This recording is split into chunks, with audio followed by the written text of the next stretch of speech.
You may be familiar with the old school formula for success: hard work, sleepless nights, and resting when you're dead. What you probably don't know is that your overworked brain is actually sabotaging your success. Neuroscience reveals a revolutionary solution hiding in plain sight, and it isn't another productivity hack demanding more effort.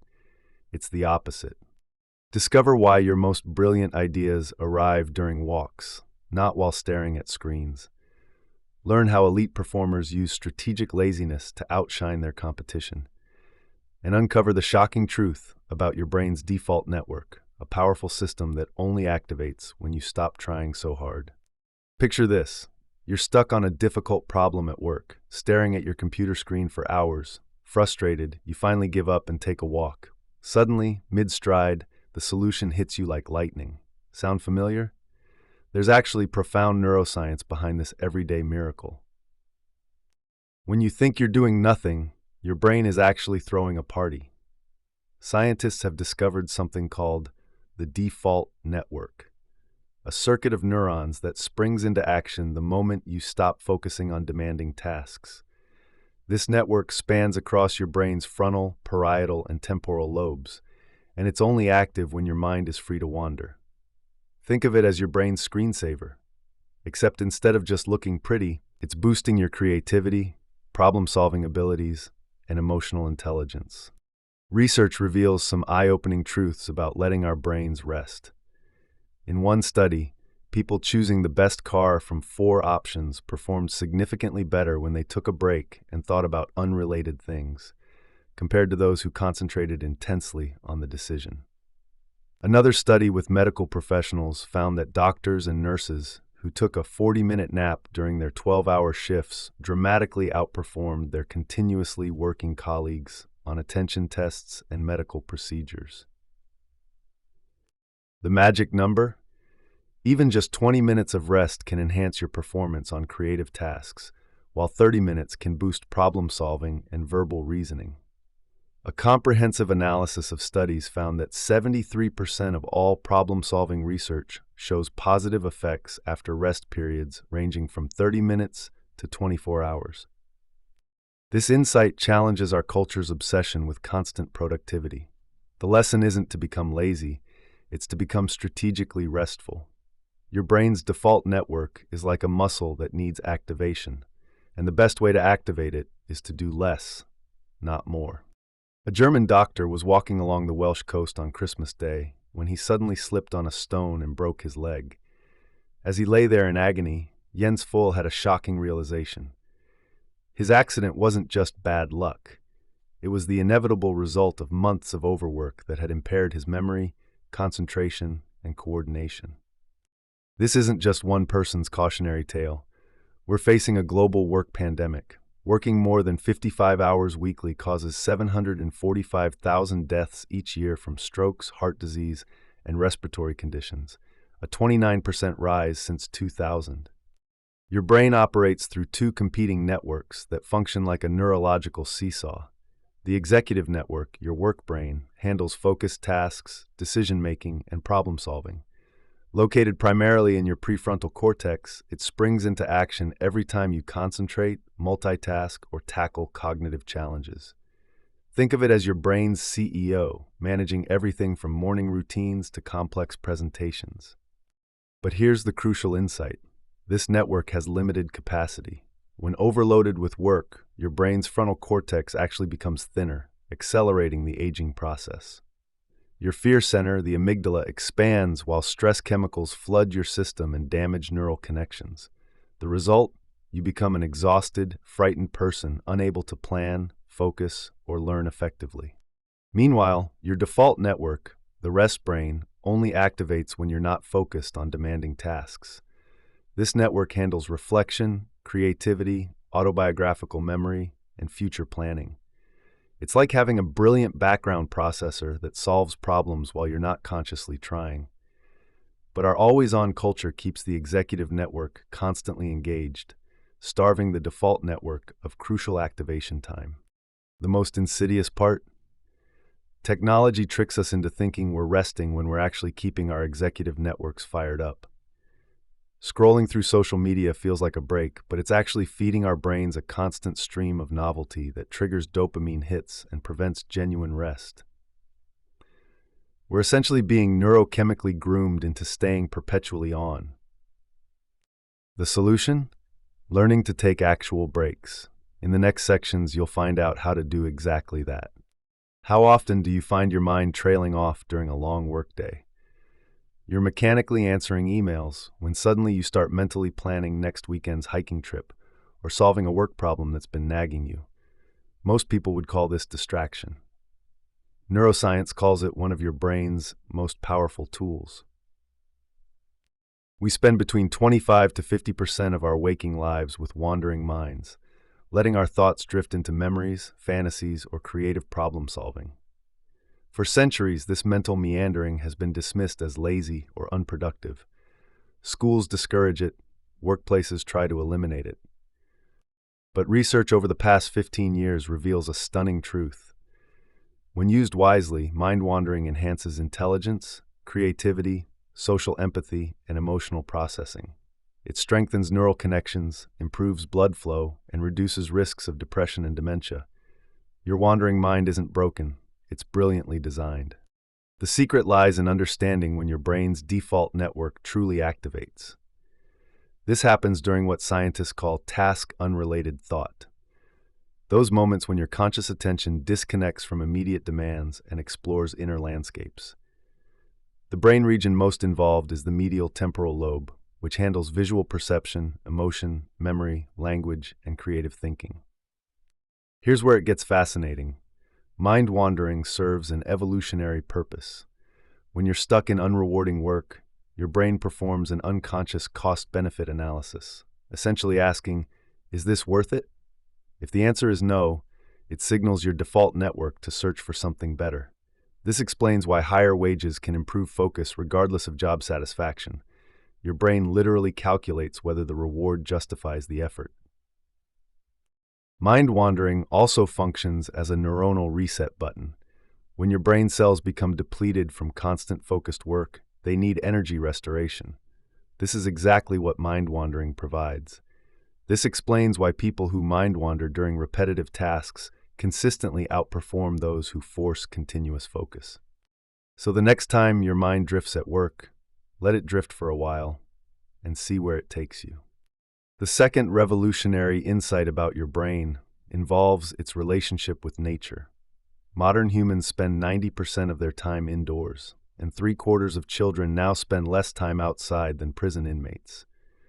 This disconnection isn't just unfortunate, it's medically dangerous. Enter forest bathing, the Japanese practice of mindfully immersing yourself in woodland environments. Unlike hiking for exercise, this involves slow, contemplative engagement with trees, plants, and natural sounds. Multiple regions of your default network activate during forest bathing, creating what the Japanese call yugen, feelings too profound for words. Your lateral temporal cortex processes the rich feast of leaves and natural patterns, enhancing visual cognition without mental fatigue. Your hippocampus creates detailed spatial maps using place cells that evolved to navigate natural environments. Meanwhile, your medial prefrontal cortex springs to life, sparking healthy introspection. But the benefits extend beyond brain activity. When middle-aged businessmen spent 3 days forest bathing, their natural killer cell count, crucial for fighting cancer and infections, increased by 40%. After 30 days, it was still 15% higher than the baseline. This mechanism involves airborne plant compounds called phytoncides, natural chemicals that protect trees from harmful bacteria. When we breathe these forest molecules, they boost our immune systems, lower stress hormones, and improve sleep quality. Natural forest sounds, bird songs, rustling leaves, flowing water, enhance our default network connectivity and improve cognitive performance. Conversely, urban noise pollution creates chronic stress and impairs memory formation. The prescription is surprisingly simple. Spend 10 to 90 minutes in natural settings every day, aiming for at least 20 minutes. Move slowly, engage your senses, embrace moments of mental wandering. Allow your brain to return home to the cognitive state that made human creativity and innovation possible in the first place.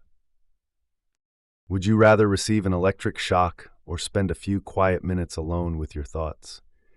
In an shocking experiment conducted by the University of Virginia, over half of participants chose the electric shock.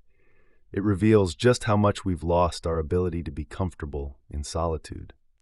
Our addiction to digital connection is fundamentally changing how our brains work. Constant social media use interferes with the development of self-control areas in our brains, especially during our teenage years when these regions are still forming. The result? Adults who struggle with impulse control and making good decisions throughout their lives. Only when you voluntarily step away from the noise can your brain's default network fully activate. Pulling back helps your brain region make new connections, spark creative insights, and better understand who you are. It's why business leaders like Bill Gates take annual solo retreats for deep thinking. The secret lies in choosing solitude rather than having it forced upon you. Unwanted isolation triggers brain areas associated with hunger and craving, causing real psychological damage. But when you decide to be alone, the opposite happens. Your memory improves, creativity flourishes, and emotional balance returns. Getting started is simpler than you might think. Dedicate just 10 minutes each day to being completely alone. No phone, no distractions. Morning hours often work best since the world is naturally quieter. During this time, try gentle activities like walking outside, writing down thoughts, or simply sitting and observing your breathing. The transformation can be profound. The author describes his own 10-day wilderness retreat as a journey from restlessness to a mental clarity he hadn't experienced in years. His anxiety decreased, his focus sharpened, and even his stress-related skin problems cleared up. In this hyper-connected age, deliberately choosing moments of solitude gives your brain the space it desperately needs to reset, recharge, and rediscover your authentic self beneath all the digital noise. Can video games make you smarter? Most concerned parents of teenage boys would probably argue no, but research reveals that idle activities like video gaming, tree climbing, or pottery actively rewire our brains for better performance. What we dismiss as just for fun turns out to be sophisticated neural training. Philosopher Bertrand Russell anticipated this nearly a century ago, proposing that limiting labor to 4 hours a day would foster greater creativity and happiness, an idea that finds validation in today's neuroscience. Let's consider gaming, frequently criticized as mindless entertainment. Research reveals the opposite. Digital play strengthens spatial reasoning abilities, crucial for STEM fields, by engaging brain regions responsible for navigation and memory. Strategy and action games accelerate decision-making capabilities by nearly 25%. And contrary to stereotypes about isolated gamers, multiplayer experiences actually enhance social cognition and collaborative skills. Physical and creative pursuits offer equally impressive benefits. Pottery, for instance, measurably reduces stress hormones for days while shifting the brain's activity from anxious patterns to calmer states. This tactile engagement forces a break from digital overwhelm, creating what researchers call mindfulness through movement. Yet adults struggle to prioritize play. Our internal critic, rooted in brain regions governing self-control, has grown hypervigilant under cultural pressure to constantly produce. We've lost permission to engage in purposeless enjoyment. Recovery requires deliberate practice. Begin with brief, playful moments throughout the day, dancing to music, having humorous exchanges, or hosting a game night. Treat these activities as essential appointments rather than guilty pleasures. Remember, playing isn't a frivolous distraction. It's essential brain maintenance that our productivity-obsessed culture desperately needs to rediscover. Did you know that Roger Federer sleeps 12 hours every night? Meanwhile, Mariah Carey allegedly clocks an impressive 15 hours. Both credit their extraordinary success to this lazy habit. While society celebrates sleep deprivation as dedication, these elite performers understand a revolutionary truth. Your brain works harder while you're unconscious than when you're awake. Sleep functions as the brain's master healer, performing 4 critical tasks: activating the default network, consolidating memories, repairing neurons, and flushing toxic waste that accumulates during waking hours. Modern culture has tragically reframed this sacred practice as weakness, creating devastating consequences. The effects of chronic sleep deprivation include weakened immunity, cognitive decline, and accelerated brain aging from protein buildup, which is also linked to Alzheimer's disease. Brain scans reveal that sleep isn't passive downtime, but intense neural work. Even 30-minute naps literally increase brain size and slow aging by up to 6 years. During sleep, your brain rehearses skills, strengthens memories, and processes emotions, essentially practicing while you rest. But rest isn't limited to horizontal positions. Elite athletes demonstrate another paradox. Intense physical activity actually creates profound mental calm. Karate masters show stronger relaxation brainwaves than sedentary individuals, revealing that vigorous movement paradoxically generates mental tranquility. This active rest works through remarkable biological mechanisms. Exercise releases BDNF, a protein that functions like a fertilizer for brain cells, promoting new neural connections. Just 6 minutes of intense movement triggers these benefits. Physical activity also produces endocannabinoids, which are natural compounds that create euphoric feelings and sharper thinking. The implications are striking. Healthcare systems could save hundreds of billions each year if people simply followed basic movement and sleep guidelines. Sleep and exercise both activate the brain networks tied to creativity, problem solving, and emotional regulation. So start treating rest and movement as essential brain medicine, not optional luxuries.